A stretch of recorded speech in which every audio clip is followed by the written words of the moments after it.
The second one is John the Baptist. John the Baptist. Was he a leader?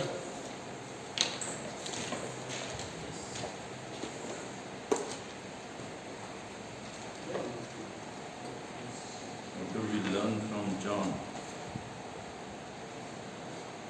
The scripture portion is Matthew 3, chapter 3, and then we have Matthew chapter 14, and then we have John chapter 1.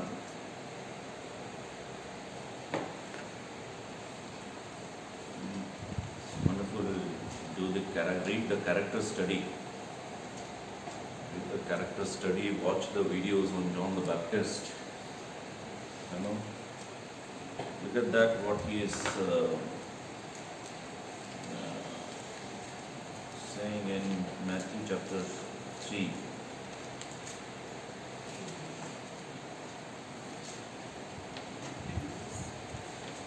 Matthew chapter 3.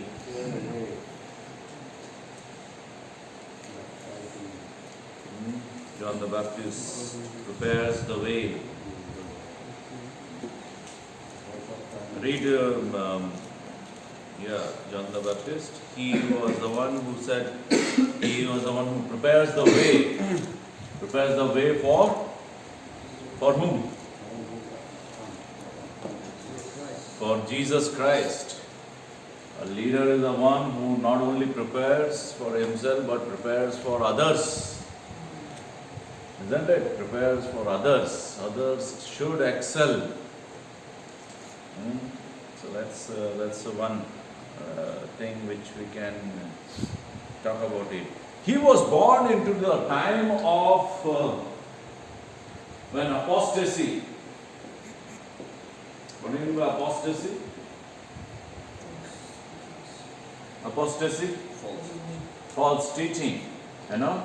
Apostasy is false teaching. We have corruption in the churches. You know, we also call it apostasy.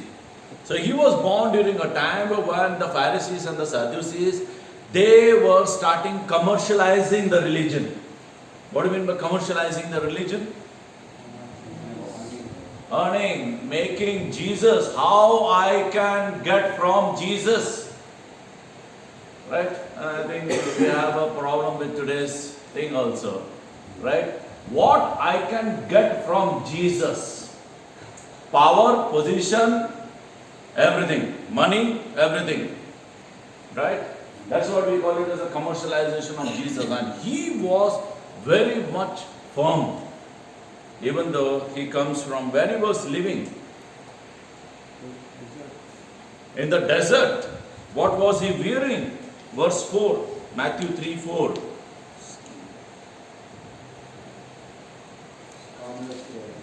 Yeah. Camel's hair, camel's leather belt. And his food was what? Locusts and wild honey. No? That was the thing. And then people were coming from all over. How do you think this kind of a person who is living in desert, a person who is not having a very decent background, still coming up as a leader and people following him? Whether John the Baptist had followers? Yes, he had followers. But look at the way. The background doesn't matter as far as God is concerned. A leader is a leader even in the desert. Agree? A leader is a leader even in the desert. If God appoints him or her, right? He can come up with this kind of thing. Right? So, leader. Right? This is the thing. And then he was very much stern. Verse 7. Yeah. Yeah, read. But when he saw many of the Pharisees and Sadducees coming to his baptism, he said to them, "You the vipers, who want you to flee from the wrath to come? Therefore bear fruits worthy of repentance." Yes, look at that. He told to the Pharisees and the Sadducees. Who were the Pharisees and the Sadducees? They were the temple authorities. Look at that guts of John the Baptist. He knew that he is appointed from God, right? But look at that. He can challenge even the temple authorities. How many of us have the guts? Now, this is wrong. And if you look at the word he has used. You what?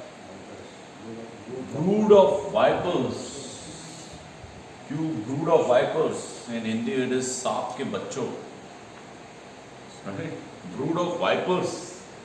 Look at the language he was using. Did Jesus use this kind of language? No. What did he call Sadducees and Pharisees? Look at the. Yeah. You look very decorative from outside, but nothing. If you use this kind of words to the authorities, definitely you expect crucifixion. Right? But these people were not worried about crucifixion. They were not worried about this. And so we have this very strong words challenging the authorities. Are you getting? Don't try to become John the Baptist overnight. Okay, it takes a lot of character. And then saying that, this is wrong. Right? In the Old Testament, do you remember anybody, challenging David's authority? Who did that? Who had that guts to even challenge David's decision? You're right? Yes. Nathan. Huh? The prophet Nathan. He committed sin with Bathsheba, committed sin with Uriah. He made Uriah to die in that. David thought that everything is solved. Good that God raised prophet like Nathan. And he wonderfully said that you are that man. That one statement was enough to bring David on his knees. That's why it's written Psalm 51 and all, the confession. I have sinned against the Lord. Isn't it? Do you think we should be doing it? Saying right is right, saying wrong is wrong. Or whatever you feel is right, or whatever, if you don't feel, it doesn't bother me. Why should I bother, let me enjoy my own. That is not the work of a leader. John the Baptist was this kind of a leader where So what leadership lessons we learn from John the Baptist? Write it down. Number 1.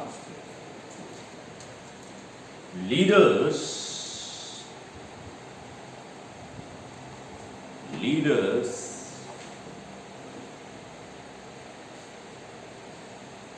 are confident people.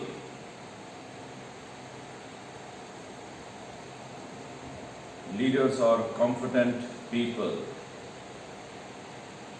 Second, leaders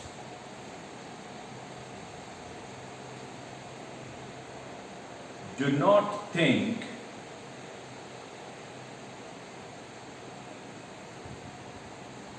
that it is a popular thing to do.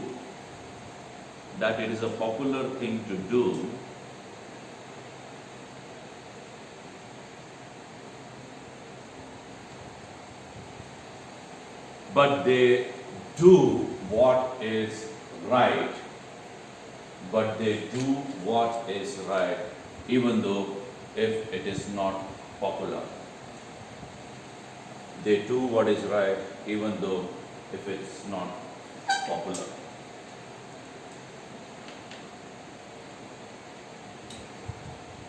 The next lesson, leaders are loners.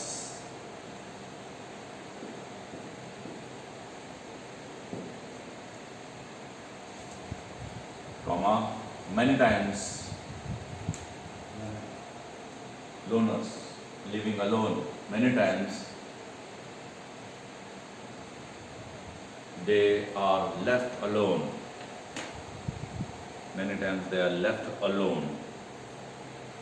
Because of their decisions.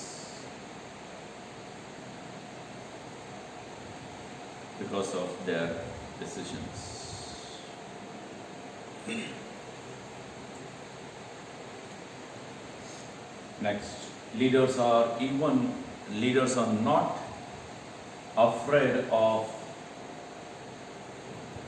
corrupt authorities.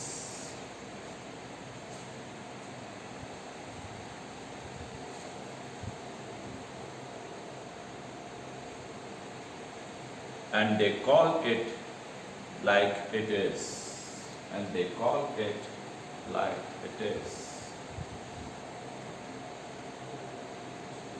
They call it like it is because they are honest people.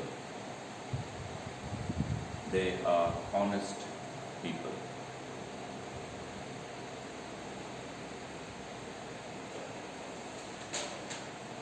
Okay? Yes, we need this kind of people where we have to. Let's do one exercise. Matthew chapter 14.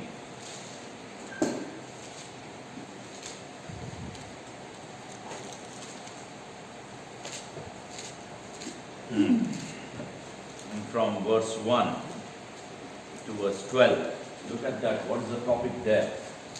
Matthew 14 verse 1 to 12. Read it.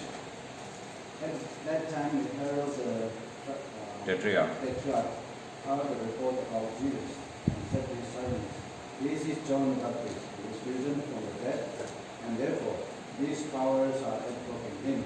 For Herod has laid hold of John and bound him, and put him in the prison for the sake of Herodias, his brother Philip's wife. Because John has said to him, it is not lawful for him to have her. And although he wanted to put him to death, he feared the multitude because they counted him as a prophet. But when Herod's birthday was celebrated, the daughters of Herodias danced before them and pleased Herod. Therefore, he promised with an oath to give her whatever she might ask. So she, having been prompted by her mother, said, "Give me John the Baptist's head here on a platter." And the king was sorry, nevertheless, because of the oaths and because of those who said to him, he commanded it to be given to her. So he sent and had John beheaded in prison. And his head was brought on a platter and given to the guard. And she brought it to her mother. And his disciples came and took away the body and buried it.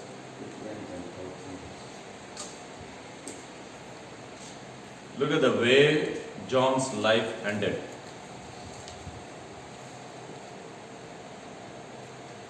Interesting. No? Look at the way. And so Herod was there as the leader. Right? Let's evaluate Herod's leadership. What kind of leader he is? What are the things he is doing? He gave an oath to the God and Herod, but he said he did it. Yeah, that's a different, the latter part. Read it from the verse 1 and 2. What wrong he did?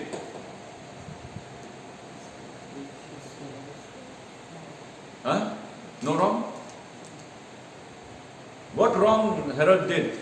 Why John the Baptist was objecting? On what basis he was objecting? What? No. Look at it in verse 1 to 3. Yes, he took his brother's Philip's wife, got married, and what John the Baptist said. Read verse 4. John had been telling him, It is not lawful for you to have her. it is not lawful as his wife.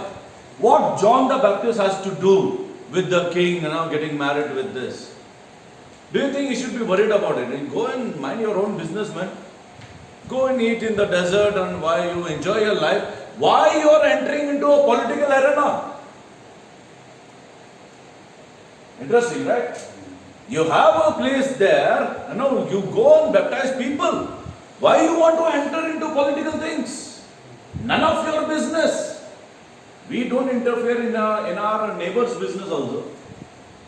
You mind your own business, man. I have nothing to do. But then look at that John the Baptist. He said that you have done wrong. Political statement, man. He went, he challenged the Pharisees and Sadducees. We have already read it. He even challenged the boss. You know, you are doing this wrong. This is not good. This is not right according to God. This is not right according to God. I do not take this. I mean, should Christians enter into politics? What do you think? Christians entering into politics.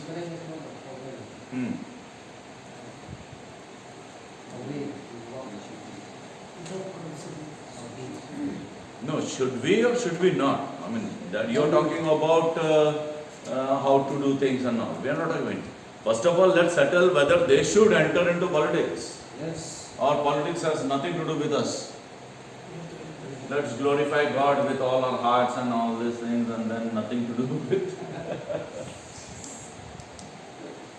John the Baptist is telling us, oh no, we have a role to play even in the political arena. And I'll tell you, there was one John Stott. He was the advisor for Queen Elizabeth. The spiritual advisor for Queen Elizabeth. That's why these nations flourish. They should have advisors coming from this background, where they can have a platform where they can take advice. Don't you think in the Old Testament, there were kings who were taking advice from the prophets? Isn't it? Why is it important? You know, why theocracy is important? You understand theocracy? Theocracy? The rule of God is important. It is important. And that's why John the Baptist was telling me, even though I live there in the desert, I wear this, I eat this, I am nowhere to stand in the official, but Herod, this is not wrong. This is not right. And Herod, what Herod wanted? Verse 5. Verse 5. Though he wanted to put him to death. Yes, he wanted to kill John. He wanted to kill John. Right? What lessons we can learn from Herod? He's a negative figure, right? What lessons we can learn? We should not repeat that. Why he wanted to kill John? Because he confronted him. He confronted him. Isn't it? He confronted him. Who was right? Herod was right or John the Baptist? Why did Herod did not listen to John? Huh?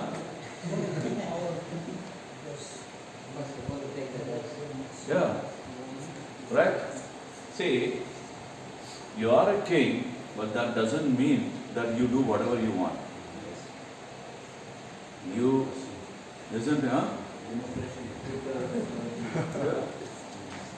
Doesn't, you cannot do whatever you want. You think it is right. No? Just because you are a leader doesn't give us permission to do whatever I want. And if somebody would object, what if somebody would not listen to you? Huh? Many times we also become Herod. Oh, this fellow is a troublemaker. Let me put it on the hit list. You know hit list? What if somebody doesn't want to agree with you? What if somebody doesn't want to do this? What will happen? What somebody would challenge your theological positions or not? What if something doesn't happen according to what you think? How do you react?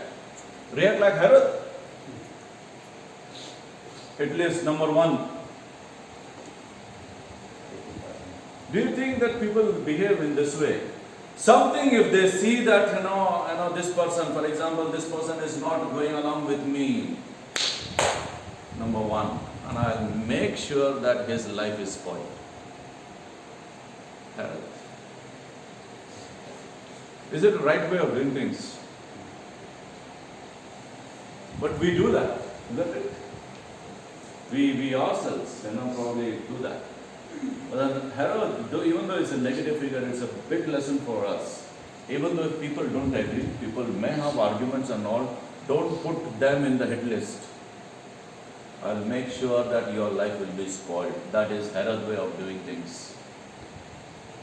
And I'll tell you, if we don't do away with this mentality, people like John the Baptist will keep on struggle and suffer under our leadership. Okay? Right? Make sure you don't do that. I had a big argument when I was there in NTC. In the first year, the person, did something very terribly wrong and I scolded him. And then I told him, don't talk to me. Though I was teaching, that was only first year. I used to teach only in the final years. In the final year when he came, we stopped talking for 3 years. We didn't talk. And I didn't mind also, because that was terribly wrong. Final year when the thesis came, that guy opted, prepared a lesson, and in the committee he said one thing: I want to do my thesis under Ajay sir.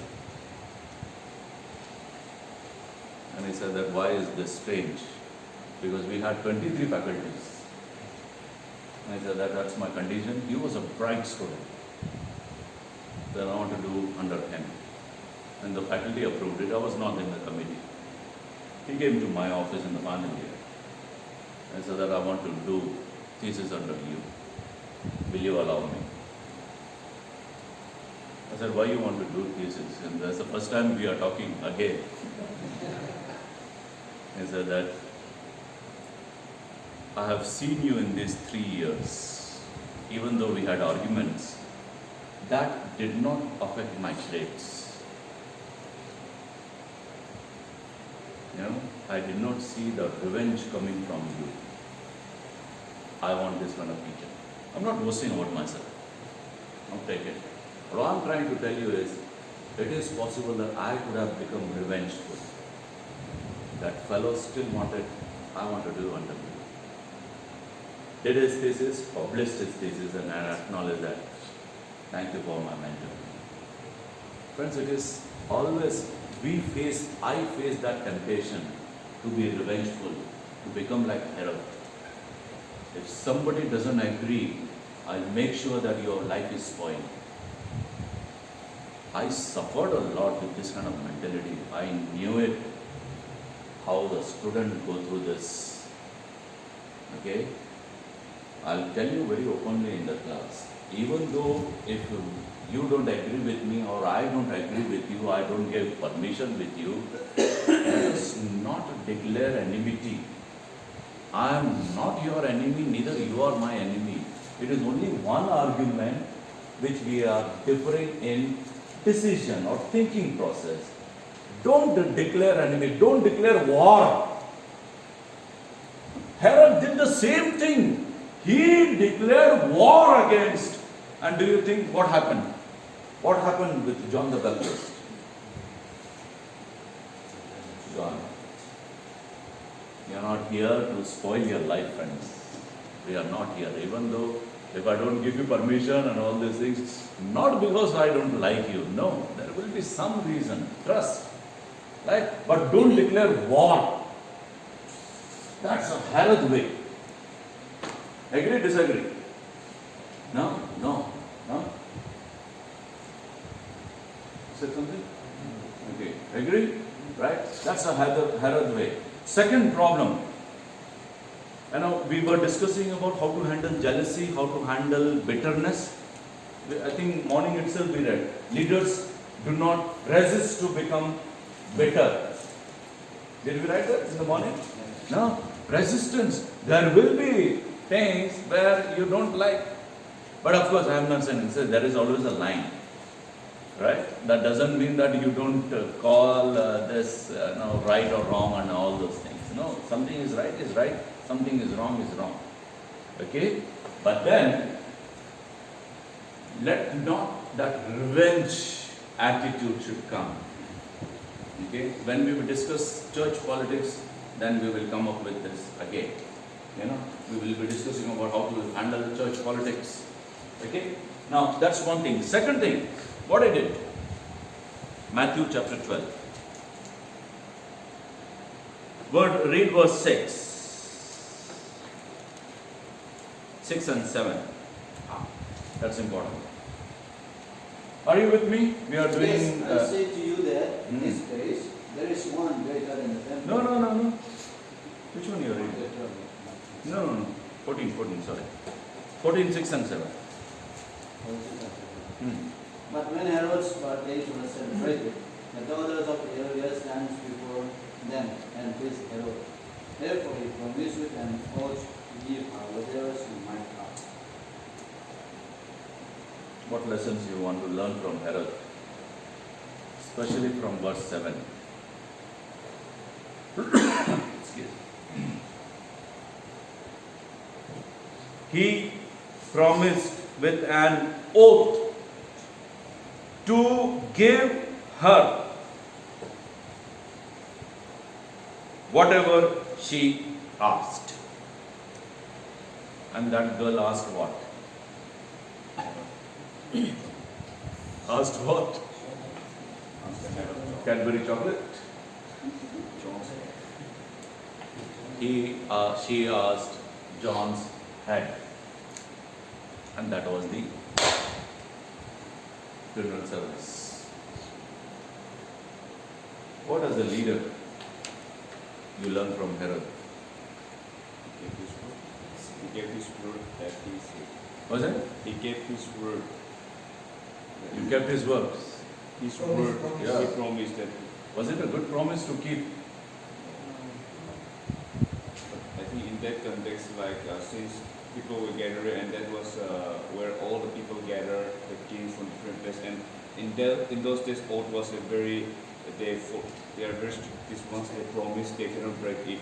So that was the condition. Now, if he breaks, then there is no day in front of the kings also. But he made a wrong that he don't know what to do with the promise, but Philip's wife that he gives us a thought to his daughter. That was not So what lesson you learned? We should be more careful. We should be more careful in what? Making promises. Making promises. Having second thought. Don't give this kind of promises. People will ask anything.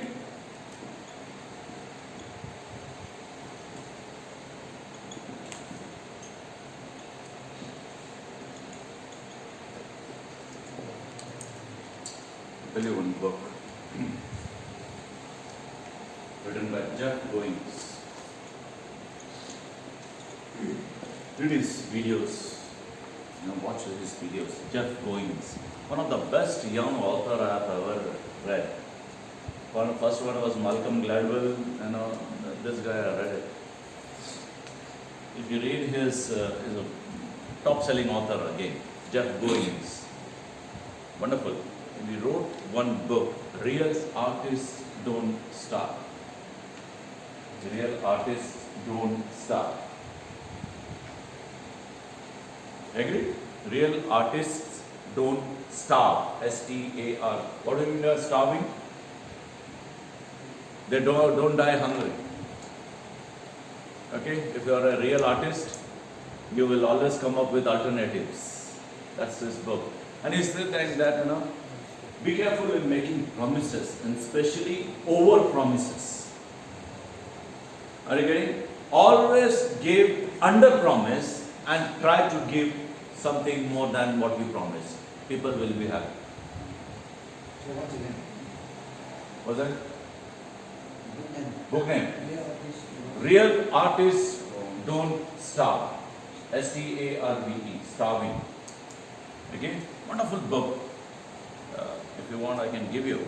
It's there, I think, in the PDF. Just check. If not, then I can give you mine. Right? Beautiful, wonderful book. Now, and then that's what he's saying. Even though Herod said that I will give you whatever you want, the girl asked. First of all, don't make this kind of promises. People will ask anything. And you won't be able to, suppose I ask you, whatever, I'm so happy. Ask whatever, and you ask, give us 5 lakhs. Gone. Right? Don't do that. Never give over promises which you cannot fulfill. Right? But if you, out of excitement, Herod was excited and he said, whatever you want. The girl asked John the Baptist, what decision Herod should have been taking there? Is it the right way to do things? Okay, you want John the Baptist said, I will give you. Is it the right thing? No. How he should have, amended his mistakes?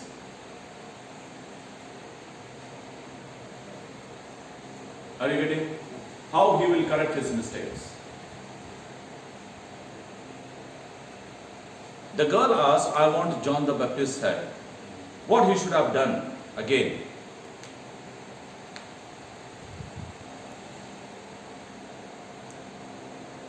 Go on. Second option, sir. He should have given. Was there any second option? Yes, sir. He should have given himself. Should I? He should have given, because I think the law doesn't, in law they can't kill someone like that. So he should have just submitted himself under the law. Submitted what? Himself under the law, that means but this, like we could have said that, but this, our law can't really do this. Yeah. But he himself is the law. He thought that he is in the position, so he is the law. That's what most of the pastors say, that I am the law. What I said, you have to do it. Let's little be careful in saying that.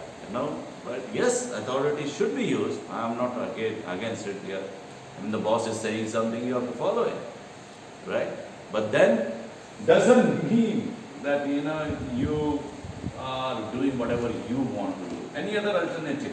What he should have done when he heard that the girl is asking John the Baptist? What advice you want to give to Herod? Come on, Sir, leaders. I want to give how also he can get when he returned from the team, he promised God that I will come first. Yeah, Ganesha you are telling about, right? And he asked, and then, okay, from the Bible. Okay.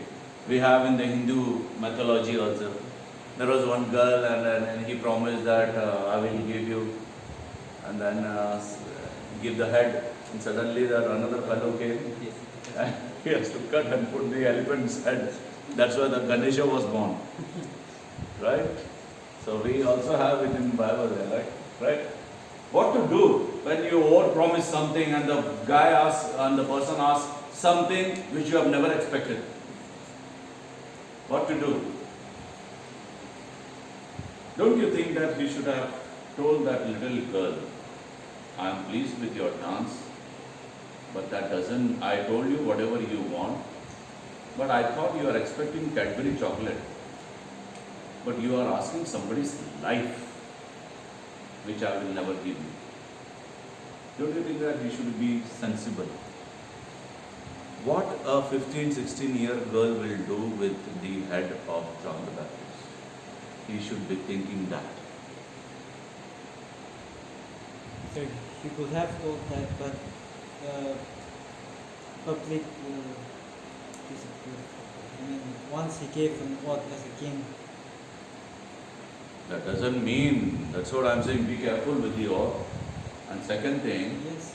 even though if the person is asking something which is not right, you still had the authority to cancel it. No. Because in this case, it seems like they are steaming together. That's what. He was not resisting. Why? Because he already wanted to kill. That was only a small reason he wanted, and then here it is. Are you getting? That's what bitterness and revenge will take you. Are you getting? Yes, we are angry. Yes, we are upset. But that doesn't mean that you take somebody's life and destroy his or her life forever. No, you cannot do that. Or else what will happen? If we become this kind of leader, I'll tell you, one dance is enough to take somebody's life. Sir, seems that the king is not so happy when the Lord asked them. He's not looking out for a chance to take away those who did this act. But then there, the Bible says that he was sorry, not for the oath's sake. Yeah. He was doing it. Yeah, that's what I'm telling you. For the oath's sake, he could have, be a little sensitive, not to make this kind of promises. Number one. Second, if you make an oath, there was still a thing. What will happen? He will spoil his image. He has to take away, dethrone from what he is doing. All these things will be there. Yes, but you cannot take somebody's life just to protect your position, just to safeguard your image. What is important there? Your image in front of people, or that's what Pilate did. Are you getting? See, he will be dethroned, right? He will become unpopular. People will question his integrity and whatever. But then, what is important there? Somebody's life. Are you getting? So you have to take a tough decision then. That okay, even though if I have to bear the loss, I will not do it. Sir, in this era, it's more easier. I mean, even if we give a promise and if it's not reasonable, then we could change. But it seems that in that era, the dignity, and once the king said something, promised something, it seems it's very important and something like. But what as a leader you think that this is wrong, and still you want to do it? So we have one incident in Old Testament about Daniel. So actually, king was trapped by other people to punish Daniel. But then king loved Daniel, and then he tried his best to save Daniel through consoling laws and these things. So Yes. in this case also, I think Herod should have done that. Right? Yeah. Taking consultation, doing things. I think if he did It's that, somebody's life. It is not that I am compelled and I want to secure my position, my power. That's what Pilate also did. And then gone. Jesus is gone. And that's what probably, just to safeguard my position, I cannot play with somebody's life. I'm talking about life. So in this case, Herod himself, when Jesus has to make decision and try to kill John. So he got a second order. This opportunity. Yes. There is also this version. It's not that he was very much disturbed. Even Pilate was disturbed. Don't you think that his wife warned him nothing to do with Jesus? God already warned him. And you cannot wash hands. So that blood will not come. Even in Creed, Jesus suffered under Pontius Pilate. No matter you wash your hands. Are you getting? Time will come when you think that something wrong is happening and you become the main decision maker. You should have the guts to say that nothing doing, I will not do it because it is somebody's life. Yes. The main problem is that King Herod, in the first war, is to make clarity, because the thing is that he did not make it clear to our daughters, to his daughter. Yes. These are the things that has to be allowed. You can hear. Cadbury chocolate you could have given, right? Yeah. She's asking somebody's head, man. Yeah, go ahead. And moreover, because of unclarity oath, it makes him to be. Yes. Now that's what, be careful in making this kind of promises. People will ask anything. And if they ask anything also, he should have even told that girl, better, what you have to do with John the Baptist? You ask toy, you ask this, but not somebody's life. So yeah, for the sake of this application for our leadership today, we can give an option. But for those for Herod, if we think of Herod background, I don't think that could be much important in life because Array, yes, that is there. But what it is that you can learn? that one we can take it, but we cannot. No. Don't think that Herod was totally helpless. He had still the power and position to cancel that vote. Don't think that whatever I say is the final. No. Everything will be questionable then. For his context. No. Okay. Herod also killed babies. He had that background of killing people. He also killed babies during Jesus' birth. Don't you remember that? He had that background. Are you getting? And what we learn is, even though somebody go out of the hand, you still use your authority, saying that you are crossing the limit. Tell that girl you are crossing the limit better. No. Or else people like John the Baptist will be killed by us. I know somebody will dance and they say that I want the head of Ajay Kale. Finish. Misuse the power. Then conduct the funeral service. I mean, but just because you want to please someone doesn't mean that you say anything and play somebody's life. Are you getting? So that is yes. Go ahead. He misuse the power. Yes. They misuse his power. And then what we can learn is that we should be having a right to do this. Yes. Is it a problem? Yes. Even though if things have gone out of the hands, we still use authority to correct it. Yes. Okay? Yes, Herod did a wrong thing, but he still, that's what I am trying to say, he still had authority to make that little girl understand better. You cannot take somebody's life because Herod is also the king of John the Baptist. Not only that girl. So you have to really protect everybody.